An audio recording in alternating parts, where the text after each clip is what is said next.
ओम शांति। साकार मुरली 24 सितंबर 2020। मीठे बच्चे, पूर्ण आत्मा बनने के लिए जितना हो सके अच्छा कर्म करो, ऑलराउंडर बनो, दैवी गुण धारण करो। प्रश्न: कौन सी मेहनत करने से तुम बच्चे पद्मा पदम पति बनते हो? उत्तर: सबसे बड़ी मेहनत है क्रिमिनल आई को सिविल आई बनाना। आंखें ही बहुत धोखा देती हैं। आंखों को सिविल बनाने के लिए बाप ने युक्ति बतलाई है कि बच्चे आत्मिक दृष्टि से देखो, देह को नहीं देखो। मैं आत्मा हूँ, यह अभ्यास पक्का करो। इसी मेहनत से तुम जन्म जन्मांतर के लिए पदम पति बन जाएंगे। गीत। धीरज धर मनुआ। ओम शांति। यह किसने कहा? शिव बाबा ने शरीर द्वारा कहा। कोई भी आत्मा शरीर बिगर बोल नहीं सकती। बाप भी शरीर में प्रवेश कर आत्माओं को समझाते हैं, बच्चे अभी तुम्हारा जिस्मानी कनेक्शन नहीं है, यह है रूहानी कनेक्शन। आत्मा को ज्ञान मिलता है परमपिता परमात्मा से। देहधारी जो भी हैं सब पढ़ रहे हैं। बाप को तो अपनी देह है नहीं, तो थोड़े टाइम के लिए इनका आधार लिया है। अब बाप कहते हैं अपने को आत्मा निश्चय कर बैठो। बेहद का बाप हम आत्माओं को समझाते हैं, उनके बिगर ऐसे कोई समझा ना सके। आत्मा आत्मा को कैसे समझाएगी? आत्माओं को समझाने वाला परमात्मा चाहिए, उनको कोई भी जानते नहीं। त्रिमूर्ति से भी शिव को उड़ा दिया है। ब्रह्मा द्वारा स्थापना कौन कराएंगे? ब्रह्मा तो नई दुनिया का रचयिता नहीं है। बेहद का बाप रचयिता सबका एक ही शिव बाबा है। ब्रह्मा भी सिर्फ अभी तुम्हारा बाप है, फिर नहीं होगा। वहां तो लौकिक बाप ही होता है। कलयुग में होता है लौकिक और पारलौकिक। अभी संगम पर लौकिक, अलौकिक और पारलौकिक तीन बाप हैं। बाप कहते हैं सुख धाम में मुझे कोई याद ही नहीं करता। विश्व का मालिक बाप ने बनाया, फिर चिल्लाएंगे क्यों? वहां और कोई खंड नहीं होते, सिर्फ सूर्यवंशी ही होते हैं। चंद्रवंशी भी बाद में आते हैं। अब बाप कहते हैं बच्चे धीरज धरो, बाकी थोड़े दिन हैं। पुरुषार्थ अच्छी रीति करो। दैवी गुण धारण नहीं करेंगे तो पद भी भ्रष्ट हो जाएंगे। यह बहुत बड़ी लॉटरी है। बैरिस्टर, सर्जन आदि बनना भी लॉटरी है ना। बहुत पैसा कमाते हैं, बहुतों पर हुक्म चलाते हैं। जो अच्छी रीति पढ़ते पढ़ाते हैं वह ऊंच पद पाएंगे। बाप को याद करने से विकर्म विनाश होंगे। बाप को भी घड़ी घड़ी भूल जाते हैं। माया याद भुला देती है, ज्ञान नहीं भुलाती है। बाप कहते भी हैं अपनी उन्नति करनी है तो चार्ट रखो। सारा दिन में कोई पाप कर्म तो नहीं किया, नहीं तो 100 गुना पाप बन जाएगा। यज्ञ की संभाल करने वाले बैठे हैं, उनकी राय से करो। कहते भी हैं जो खिलाओ जहां बिठाओ, तो बाकी और आशाएं छोड़ देनी है, नहीं तो पाप बनता जाएगा। आत्मा पवित्र कैसे बनेगी? यज्ञ में कोई भी पाप का काम नहीं करना है। यहाँ तुम पूर्ण आत्मा बनते हो। चोरी चकारी आदि करना पाप है ना? माया की प्रवेशता है। न योग में रह सकते, न ज्ञान की धारणा करते हैं। अपनी दिल से पूछना चाहिए, हम अगर अंधों की लाठी ना बने तो क्या ठहरे?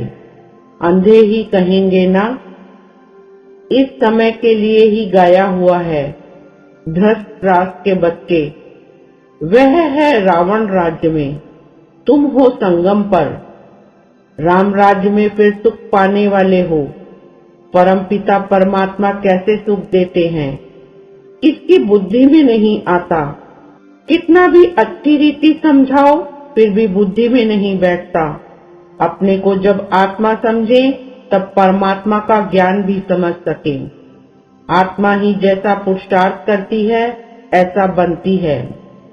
गायन भी है, अंतकाल जो स्त्री सिमरे।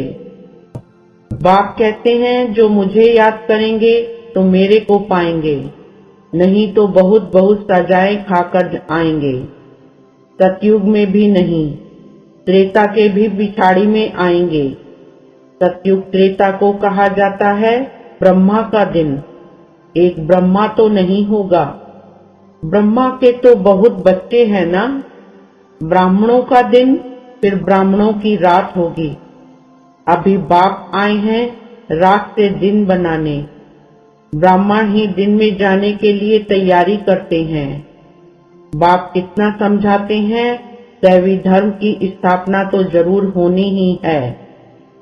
कलयुग का विनाश भी जरूर होना है। जिनको कुछ भी अंदर में संशय होगा तो वह भाग जाएंगे। पहले निश्चय फिर संशय हो जाता है। यहाँ से मरकर फिर पुरानी दुनिया में जाकर जन्म लेते हैं, विंशंति हो जाते हैं। बाप की श्रीमत पर तो चलना पड़े ना। पॉइंट तो बहुत अच्छी अच्छी बच्चों को देते रहते हैं। पहले पहले तो समझाओ तुम आत्मा हो, दे नहीं तो लॉटरी सारी गुम हो जाएगी। भल वहां राजा अथवा प्रजा सब सुखी रहते हैं। फिर भी पुरुषार्थ तो ऊंच पद पाने का करना है ना। ऐसे नहीं सुख धाम में तो जाएंगे ना, नहीं ऊंच पद पाना है। राजा बनने के लिए आए हो, ऐसे सयाने भी चाहिए। बाप की सर्विस करनी चाहिए। रूहानी सर्विस नहीं तो स्थूल सर्विस भी है। कहाँ मेल्स भी आपस में क्लास चलाते रहते हैं। एक बहन बीच बीच में जाकर क्लास कराती है। झाड़ धीरे धीरे वृद्धि को पाता है ना। सेंटर्स पर कितने आते हैं, फिर चलते चलते गुम हो जाते हैं।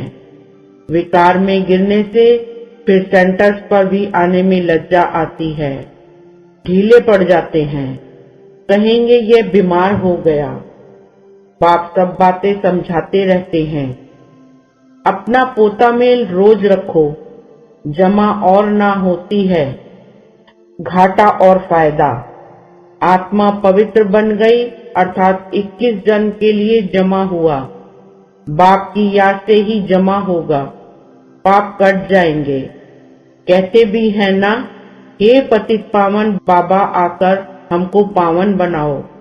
ऐसे थोड़े ही कहते कि विश्व का मालिक आकर बनाओ। नहीं, यह तुम बच्चे ही जानते हो।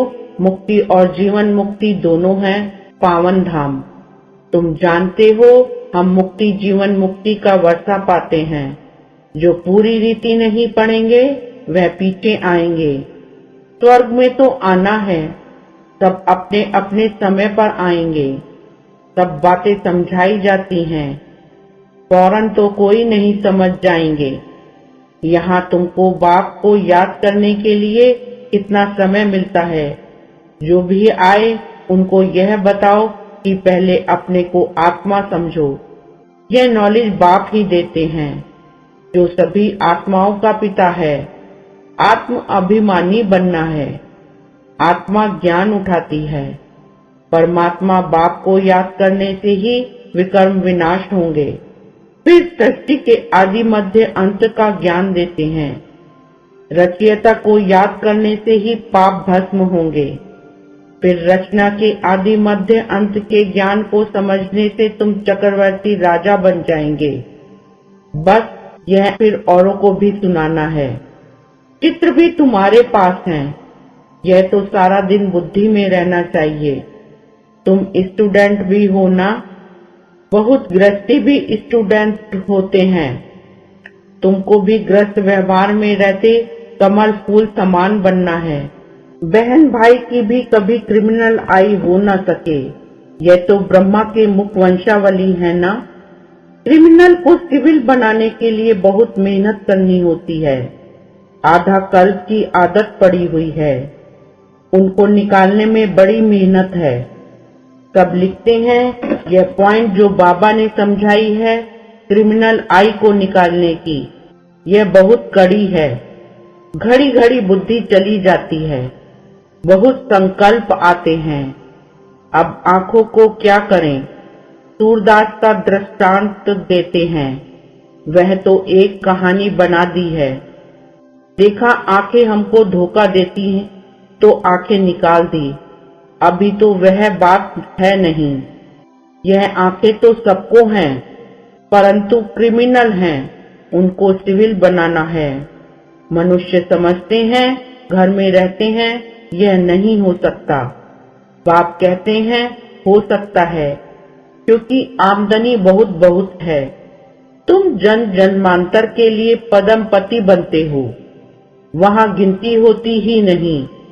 आजकल बाबा नाम ही पद्मपति पद्मावती दे देते हैं।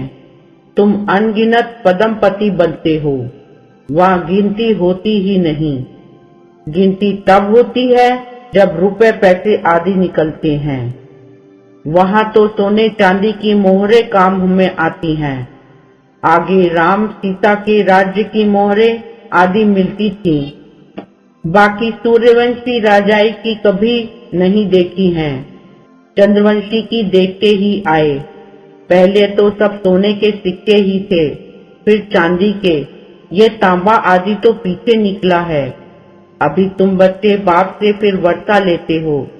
सतयुग में जो रस्म रिवाज चलनी होगी वह तो चलेगी ही। तुम अपना पुरुषार्थ करो। स्वर्ग में बहुत थोड़े होते हैं। आयु भी बड़ी होती है, अकाले मृत्यु नहीं होती। तुम समझते हो हम काल पर जीत पाते हैं, मरने का नाम ही नहीं। उसको कहते हैं अमर लोक। यह है मृत्यु लोक। अमर लोक में हाहाकार होती नहीं। कोई बूढ़ा मरेगा तो और ही खुशी होगी, जाकर छोटा बच्चा बनेंगे। यहाँ पर तो मरने पर रोने लगते हैं। तुमको कितना अच्छा ज्ञान मिलता है, कितनी धारणा होनी चाहिए। औरों को भी समझाना पड़ता है। बाबा को कोई कहे हम रूहानी सर्विस करना चाहते हैं, बाबा झट कहेंगे हल करो। बाबा कोई को मना नहीं करते हैं। ज्ञान नहीं है तो बाकी अज्ञान ही है। अज्ञान से फिर बहुत डिसर्विस कर देते हैं। सर्विस तो अच्छी रीति करनी चाहिए ना, तब ही लॉटरी मिलेगी। बहुत भारी लॉटरी है। यह है ईश्वरीय लॉटरी। तुम राजा रानी बनेंगे तो तुम्हारे पौत्रे पौत्रियां सब खाते आएंगे। यहाँ तो हर एक अपने कर्मों अनुसार फल पाते हैं। कोई बहुत धन दान करते हैं तो राजा बनते हैं। तो बाप बच्चों को सब कुछ समझाते हैं। अच्छी रीति समझकर और धारणा करनी है। सर्विस भी करनी है। सैकड़ों की सर्विस होती है। कहाँ कहाँ भक्ति भाव वाले बहुत अच्छे होते हैं। बहुत भक्ति की होगी तभी ज्ञान भी जचेगा। चेहरे से ही मालूम पड़ता है। सुनने से खुश होते रहेंगे। जो नहीं समझेंगे वह तो इधर उधर देखते रहेंगे या आंखें बंद कर बैठेंगे। बाबा सब देखते हैं, किसको सिखलाते नहीं हैं, तो गोया समझते कुछ नहीं। एक कान से सुन दूसरे से निकाल देते हैं। अभी यह समय है बेहद के बाप से बेहद का वर्षा लेने का। जितना लेंगे जन जन्मांतर कल्प कल्पांतर मिलेगा, नहीं तो फिर पीछे बहुत पछताएंगे। फिर सबको साक्षात्कार होगा। हमने पूरा पढ़ा नहीं इसलिए पद भी नहीं पा सकेंगे। बाकी क्या जाकर बनेंगे? नौकर चाकर साधारण प्रजा। यह राजधानी स्थापन हो रही है। जैसा जैसा करते हैं उस अनुसार फल मिलता है। नई दुनिया के लिए सिर्फ तुम ही पुरुषार्थ करते हो। मनुष्य दान पुण्य करते हैं। वह भी इस दुनिया के लिए। यह तो कॉमन बात है। हम अच्छा काम करते हैं तो उसका दूसरे जन्म में अच्छा फल मिलेगा। तुम्हारी तो है 21 जन्मों की बात। जितना हो सके अच्छा कर्म करो, ऑलराउंडर बनो। नंबर 1 पहले ज्ञानी तू आत्मा और योगी तू आत्मा चाहिए। ज्ञानी भी चाहिए। भाषण के लिए महारथियों को बुलाते हैं ना, जो सब प्रकार की सर्विस करते हैं, तो पुण्य तो होता ही है। सब्जेक्ट है ना, योग में रहकर कोई भी काम करें तो अच्छे मार्क्स मिल सकते हैं। अपनी दिल से पूछना चाहिए, हम सर्विस करते हैं या सिर्फ खाते हैं सोते हैं। यहाँ तो यह पढ़ाई है और कोई बात नहीं। तुम मनुष्य से देवता, नर से नारायण बनते हो। अमर कथा तीजरी की कथा है यही एक। मनुष्य तो सब झूठी कथाएं जाकर सुनते हैं। तीसरा नेत्र तो सिवाय बाप के कोई दे न सके। अभी तुमको तीसरा नेत्र मिला है, जिससे तुम सृष्टि के आदि मध्य अंत को जानते हो। इस पढ़ाई में कुमार कुमारियों को बहुत सीखा जाना चाहिए। चित्र भी है, कोई से पूछना चाहिए, गीता का भगवान कौन है? मुख्य बात ही यह है, भगवान तो एक ही होता है, जिससे वर्षा मिलता है, मुक्ति धाम का। हम वहां रहने वाले हैं, यहाँ आए हैं पाठ बजाने। अब पावन कैसे बने? पतित पावन तो एक ही बाप है। आगे चलकर तुम बच्चों की अवस्था भी बहुत अच्छी हो जाएगी। बाप किस्म किस्म से समझानी देते रहते हैं। एक तो बाप को याद करना है तो जन्म जन्मांतर के पाप मिट जाएंगे। अपनी दिल से पूछना है, हम कितना याद करते हैं। चार्ट रखना अच्छा है, अपनी उन्नति करो, अपने ऊपर रहम कर अपनी चलन देखते रहो। अगर हम भूले करते रहेंगे तो रजिस्टर खराब हो जाएगा। इसमें दैवी चलन होनी चाहिए। गायन भी है ना, जो खिलाएंगे, जहां बिठाएंगे, जो डायरेक्शन देंगे वह करेंगे। डायरेक्शन तो जरूर तन द्वारा देंगे ना। गेटवे टू स्वर्ग, यह अक्षर अच्छा है। यह द्वार है स्वर्ग जाने का। अच्छा, मीठे मीठे सिकील दे बच्चों प्रति माता पिता बाप दादा का याद प्यार और गुड मॉर्निंग। रूहानी बाप की रूहानी बच्चों को नमस्ते। रूहानी बच्चों की रूहानी बाप को नमस्ते। धारणा के लिए मुख्य सार। फर्स्ट पॉइंट, पूर्ण आत्मा बनने के लिए और सब आशाएं छोड़ यह पक्का करना है कि बाबा जो खिलाओ, जहां बिठाओ, कोई भी पाप का काम नहीं करना है। सेकंड पॉइंट, ईश्वरीय लॉटरी प्राप्त करने के लिए रूहानी सर्विस में लग जाना है। ज्ञान की धारणा कर औरों को करानी है। अच्छी मार्क्स लेने के लिए कोई भी कर्म याद में रहकर करना है। वरदान, स्नेह के वाण द्वारा स्नेह में घायल करने वाले स्नेह और प्राप्ति संपन्न लवलीन आत्मा भव। सार, जैसे लौकिक रीति से कोई किसके स्नेह में लवलीन होता है तो चेहरे से, नयनों से, वाणी से अनुभव होता है कि यह लवलीन है, आशित है। ऐसे जब स्टेज पर जाते हो तो जितना अपने अंदर बाप का स्नेह इमर्ज होगा, उतना ही स्नेह का वाण औरों को भी स्नेह में घायल कर देगा। भाषण की लिंक सोचना, पॉइंट दोहराना, यह स्वरूप नहीं हो। स्नेह और प्राप्ति का संपन्न स्वरूप लवलीन स्वरूप हो। अथॉरिटी होकर बोलने से उसका प्रभाव पड़ता है। स्लोगन, संपूर्णता द्वारा समाप्ति के समय को समीप लाओ। ओम शांति।